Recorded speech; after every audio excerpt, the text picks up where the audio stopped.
Assalamualaikum warahmatullahi wabarakatuh.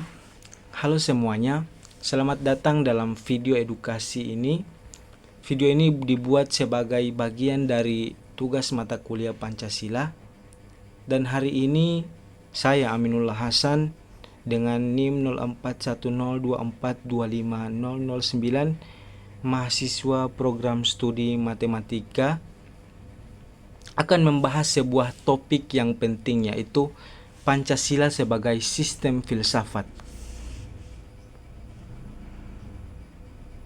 Nah, Pancasila itu adalah dasar negara Indonesia.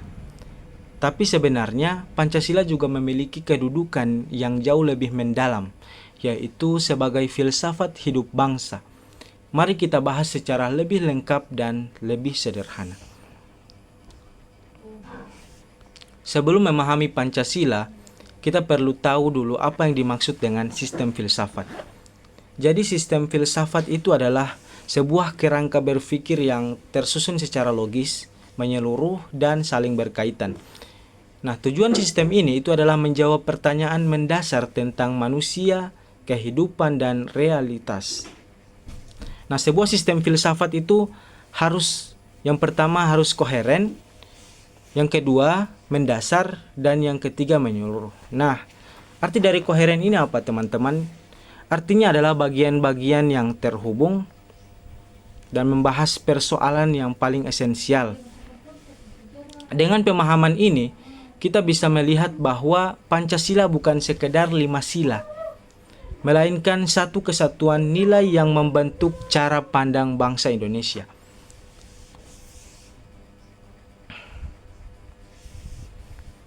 Pancasila itu lahir bukan dari pemikiran satu tokoh saja, tetapi dari perjalanan panjang sejarah bangsa Indonesia. Nilai-nilainya berasal dari budaya, adat, kepercayaan, dan pengalaman hidup. Karena itulah Pancasila disebut sebagai kristalisasi pemikiran bangsa. Nah, ia merupakan rangkuman nilai-nilai luhur yang telah hidup di tengah masyarakat sejak lama dan dirumuskan kembali oleh para pendiri bangsa dalam bentuk 5 sila yang kita kenal sekarang. Pancasila itu menjadi unik karena ia bukan meniru ideologi negara lain, tetapi berakar kuat dari jati diri dan karakter bangsa sendiri. Nah, dalam kajian filsafat, Pancasila ini memiliki 3 tingkatan nilai yang saling terhubung, teman-teman. Yang pertama, ada nilai dasar. Ya, nilai dasar itu adalah nilai inti yang bersifat universal dan tidak berubah, seperti ketuhanan, ya, kemanusiaan, keadilan, dan persatuan. Nah, yang kedua ini adalah nilai instrumental. Apa itu nilai instrumental?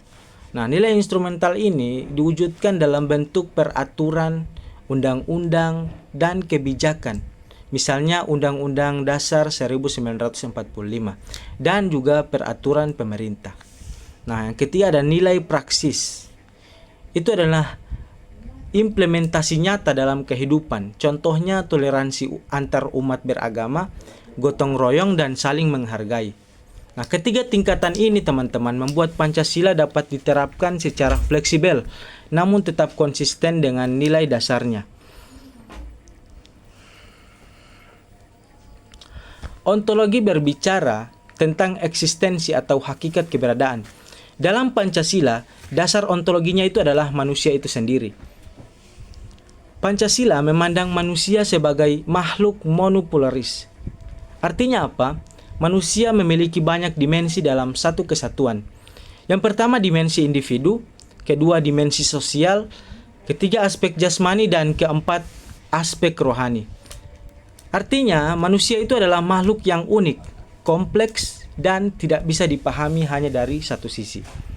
Karena itu setiap sila Pancasila selalu berhubungan dengan manusia.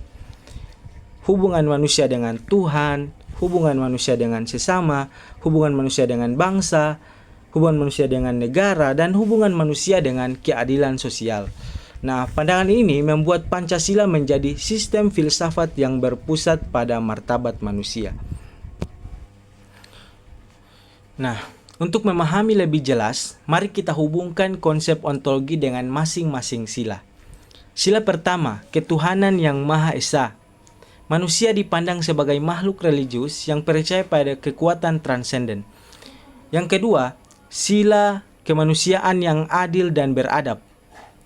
Menegaskan bahwa setiap manusia ini memiliki martabat dan hak yang harus dihormati.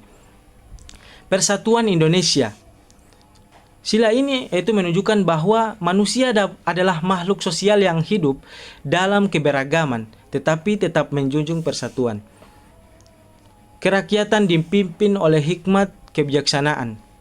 Nah, sila keempat berbicara tentang manusia sebagai warga negara yang berhak berpartisipasi dalam musyawarah dan pengambilan keputusan. Keadilan sosial bagi seluruh rakyat Indonesia. Sila ini itu menempatkan manusia sebagai makhluk yang membutuhkan keseimbangan antara hak dan kewajiban, serta mewujudkan kesejahteraan bersama. Nah, dengan demikian, seluruh sila Pancasila adalah refleksi dari hakikat manusia secara utuh. Epistemologi membahas tentang bagaimana manusia memperoleh pengetahuan.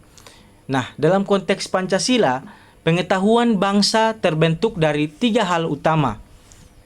Yang pertama, budaya. Itu nilai-nilai kearifan lokal, tradisi, dan kebiasaan masyarakat. Yang kedua, sejarah. Pengalaman bangsa termasuk perjuangan melawan penjajah. Dan yang ketiga, rasionalitas, yakni proses berpikir yang logis dan menggunakan akal sehat.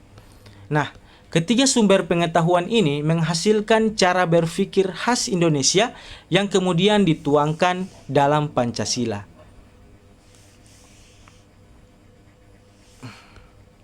Nah, Pancasila memiliki cara pandang integratif tentang kebenaran. Ada 3 jenis kebenaran yang diakui. Yang pertama, kebenaran wahyu, itu berasal dari ajaran agama. Kebenaran akal itu berasal dari pemikiran logis dan ilmiah, dan kebenaran pengalaman, yaitu berasal dari praktek dan realitas hidup sehari-hari. Ketiganya ini saling melengkapi. Inilah yang membuat Pancasila itu cocok diterapkan dalam berbagai konteks, ya, dalam kehidupan baik sosial, politik maupun budaya.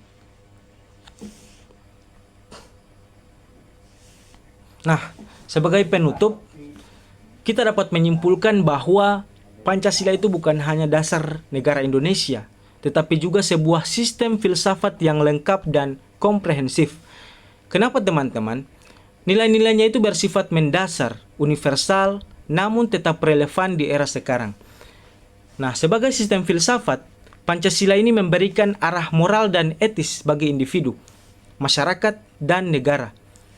Nah, semoga video ini dapat membantu kita memahami Pancasila lebih mendalam, tidak hanya sebagai hafalan, tetapi sebagai pandangan hidup bangsa Indonesia. Terima kasih telah menonton, sampai jumpa di video berikutnya.